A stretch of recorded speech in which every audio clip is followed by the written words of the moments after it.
just to make sense of the world around us. And we call these the natural numbers. You might also hear them called the counting numbers, which is perfect, because that's exactly what they are. They're the first numbers you ever learned, 1, 2, 3, 4, and on and on and on forever. For a long, long time, we thought this was it.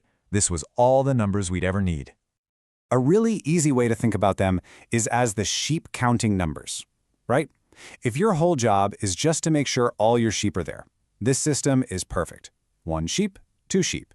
It's simple, it's direct, it gets the job done. But only for a little while. See, the real world is just so much more complicated than just counting what you can see. And sooner or later, you're going to run into a question that your trusty natural numbers just have no answer for. Exactly. What happens when the shepherd sells the whole flock? How many sheep are there now? The counting numbers, they just draw a blank. There's no number for none. We needed a totally new concept, a number that meant nothing. And that's what gave us the whole numbers. It's such a simple change, but it's a huge deal. You just take all the natural numbers you already have and you add one new idea to the mix, the number 0. It seems so obvious to us today, but believe me, the invention of 0 was a massive leap forward. It let us talk about the absence of something for the first time.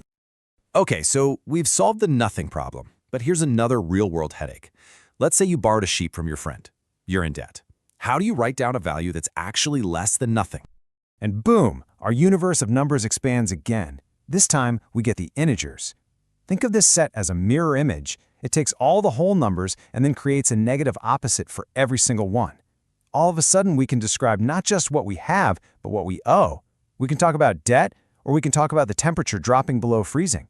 Our number line isn't just a one-way street anymore. It now stretches in both directions away from 0. All right, so our number line is looking pretty good. We've got positives, we've got negatives, and we've got 0 right in the middle. But it's kind of like a ruler that only has the big inch marks. What about all that empty space in between? What about the numbers between the numbers? And here's the classic example that integers just can't solve. You've got 1 pizza and 4 friends who want to share it. Nobody's getting a whole pizza, right?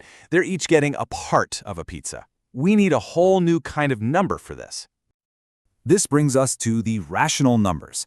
That Q in the symbol actually stands for quotient, which is a pretty cool hint.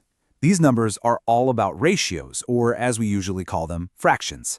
Basically, any number that you can possibly write as one integer divided by another, well, that's a rational number. So that pizza problem? No problem at all. Each friend gets 1/4 of the pizza. And inside this big family of rational numbers, we have 2 main flavors. You've got your proper fractions, like 1/4, which you use when you're talking about less than one whole thing. But then you also have improper fractions, like 5/4, which are for when you have more than one whole thing, like one whole pizza plus an extra slice. Both are super important tools. Okay, so we've thrown around 4 different names for number sets. It might seem a little jumbled, but they actually fit together in this really elegant, logical way. So let's actually map out this universe we've been building. The best way to picture it is like a set of those Russian nesting dolls. We start with the tiniest little doll in the center, the natural numbers. Then we put it inside a slightly bigger doll by adding 0. That gives us the whole numbers. Then we add all the negatives, and that whole set goes inside the even bigger integer doll. And finally, we fill in all the little gaps with fractions, and that all fits inside the biggest doll we have so far, the rational numbers. Each new set completely contains all the ones that came before it. So let's jump back to our number line for a second. When we only had the integers, it was just a series of dots, right? Clean, orderly, but also full of empty space. But now, watch this. When we pour the rational numbers on top, suddenly the line is just flooded with numbers. Now, between any 2 points you can pick, you can always find another fraction. Always. Our number line has gone from just a few lonely little posts to this infinitely dense line. It's become a way more powerful tool for describing the real world. Okay, so our number line is packed, it's detailed, it's awesome. But to really use it, we need a special tool for measuring distance. We need a way to talk about how far apart numbers are without caring if they're positive or negative. And that tool is called absolute value. The official definition is pretty simple. It's just a number's distance from 0. And think about it. Distance is always a positive thing, right? You can't walk a negative number of miles, so a number's absolute value is always positive. You know, the easiest way to think about it is to just forget about the plus or minus sign for a second. Just ask yourself one simple question. How many steps would it take to walk from that number back to 0? So let's try it. If you're standing on -5 on the number line, how many steps does it take you to get back to 0? 5.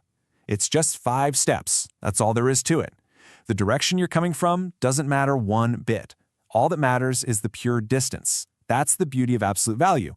The distance from -5 to 0 is 5, and the distance from +5 to 0 is also 5. And this is so much more than just a math party trick. Absolute value is absolutely crucial. We use it all the time to find the distance between any 2 points. It's a key for solving all sorts of equations. And maybe, most importantly, it lets us talk about the size or the magnitude of something without getting bogged down in direction.